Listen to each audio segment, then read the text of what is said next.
गणपतीसाठी वेगवेगळे नैवेद्य बनवले जातात। मोदकांबरोबरच इतर पदार्थही केले जातात।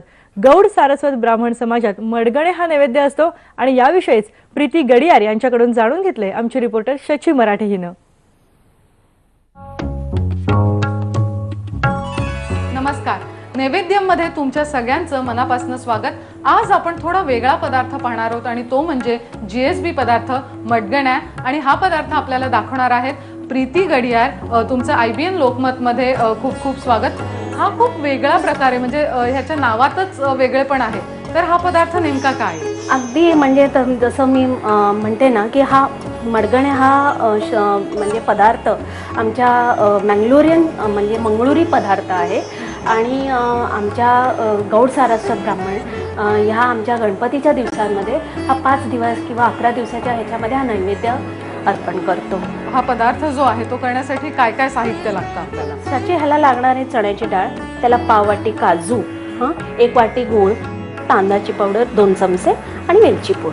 आणि ह्याला मुख्य म्हणजे लागणार आहे ते नारळाचं दूध आणि हे पहिलं एक्स्ट्रॅक्ट आहे, हे दुसरं एक्स्ट्रॅक्ट आहे।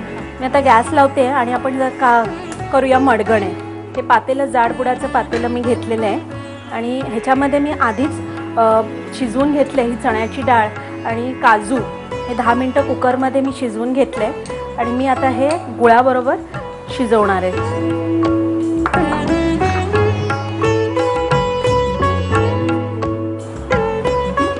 आणि मग ह्यात मी आता ही जी तांदळाची पिठी घेतली आहे ही 2 चमचे मी हे जे दुसरं पाणी घेतलं होतं आपण नारळाचं दूध त्याच्यामध्ये मी हे मिक्स करणार आहे आणि हे आपल्याला घालायचं आहे ह्याच्यामध्ये।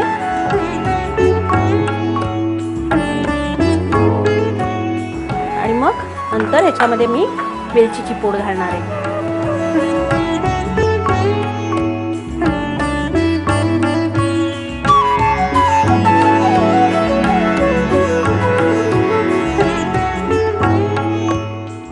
मला वाटतं 15 ते 20 मिनिटात हा पदार्थ तसा तयार होतो। हो, मग आता आपण हा ओतून घेऊया का?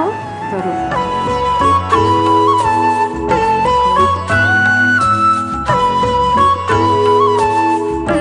मग ह्याची कसं झालंय आमचं मडगणे? नक्की, दिसायला तर खूप छान दिसतंय, वास देखील मस्त येतोय। हो, अगदी छान आहे, म्हणजे जास्त गोड नाहीये, त्याच्यामुळे मला वाटतं जास्त क्वांटिटी मध्ये लोक हे खाऊ शकतात। बरोबर आहे। आपण दरवर्षी गणपतीला जो पारंपरिक नैवेद्य तर करतच असतो, पण त्याच बरोबरीने हे जे मडगणे आहे ते यावर्षी नक्की ट्राय करून बघा। आणि वेगवेगळ्या परंपरेचे असे खास नैवेद्य आम्ही तुम्हाला दाखवणार आहोत, पण आता वेळ झाली एका ब्रेकची। पहा फक्त IBN लोकमत।